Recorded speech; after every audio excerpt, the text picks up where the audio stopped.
Bonjour, bienvenue sur Sudokanar. Poursuivons l'exploration du round 5 du Sudoku Grand Prix 2015, organisé par la Serbie, et on commence à approcher de la fin avec la grille numéro 11 sur 14. Celle-ci suit la variante Neighborsome Sudoku.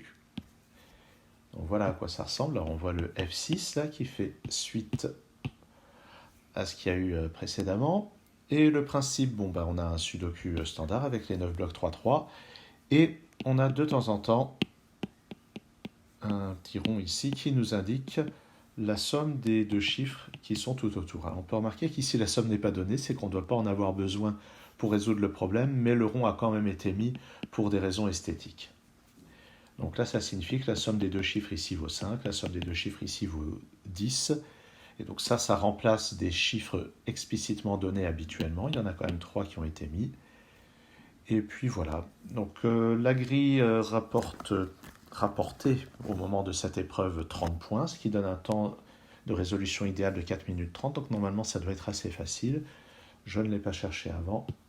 Il est temps d'y aller. Alors, par quoi je commence?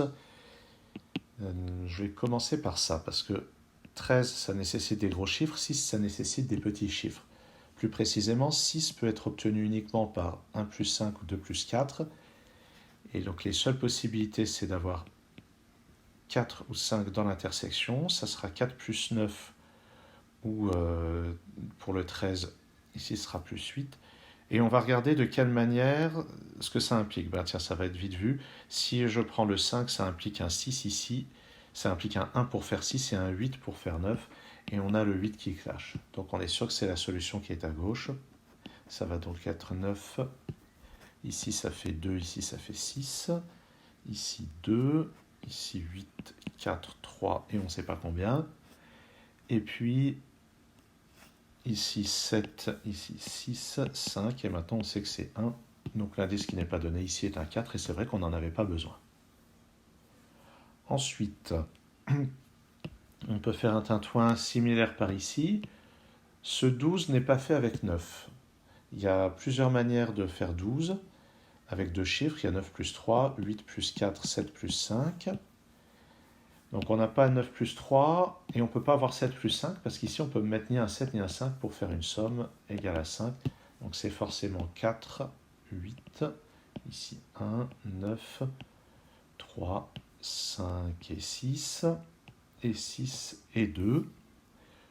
Donc en fait on a finalement plein de chiffres placés dès le début. Quant à ce 13, eh bien, il n'est pas fait avec un 5 ni avec un 7. Il doit y avoir au moins un chiffre impair. Ça ne sera pas 1 ou 3, ça sera 9 plus 4. Et maintenant, il y a encore ça. Mais sinon, c'est du Sudoku standard. Il y a un 4 par là, un 4 par là, un 4. Donc j'ai un 4 ici. Il restera encore l'indice du 10. On verra plus tard, je dirais. Ce 4 ici me donne un 4 parmi ces deux cases. Donc maintenant, je sais qu'ici, il n'y a pas de 4. Je sais qu'ici, il n'y a pas de 4. Ici non plus. Donc dans cette ligne, le 4 est forcément ici. 4 et 4, j'ai un 4. Ah ben j'ai ce 4 aussi qui me permet de placer un 4 ici. J'ai pas de 5 là-dedans, donc j'ai un 5 là-dedans.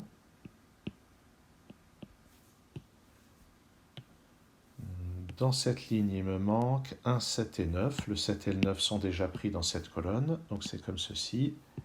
Ici, il y a déjà un 9, ici, il y a déjà un 7. Le 8 ici me donne un 8 parmi ces deux cases. Et un autre parmi ces deux cases. Ce 9 ici et ce 9 là me donne un 9 dans cette case. Et ça m'en donne un parmi ces deux-là. Tiens, sur cette ligne, il me manque un 7, il n'est pas là, il n'est pas là, donc il est là. Il me manque aussi un 5 et un 3. C'est donc forcément comme ceci, en tenant compte du 5 qui est là.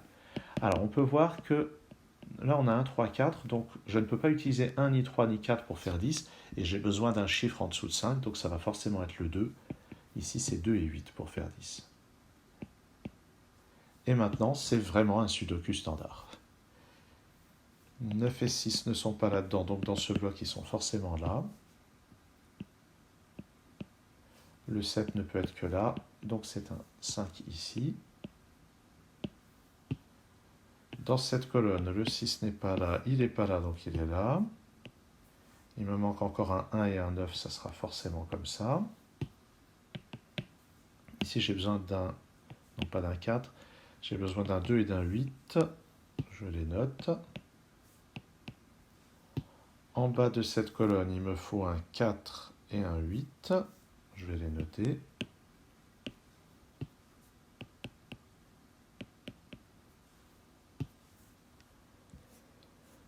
Où est-ce que je regarde maintenant? Tiens, ce 1 et ce 1, ça me donne un 1 là.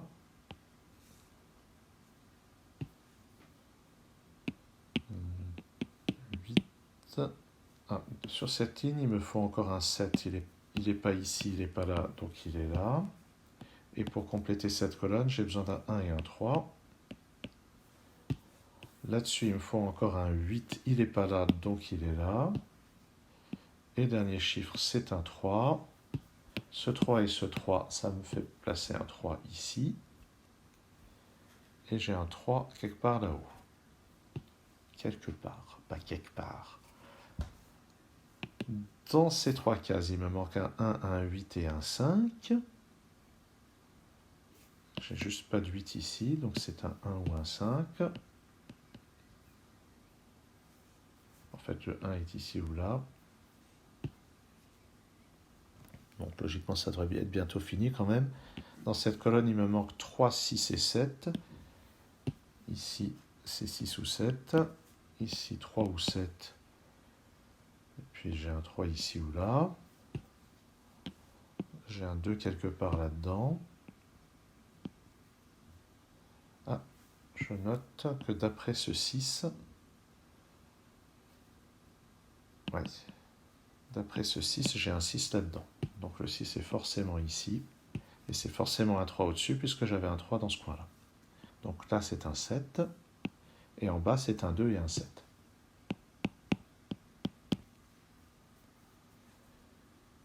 Là-dedans, il me manque un 5. Le 5 va être ici.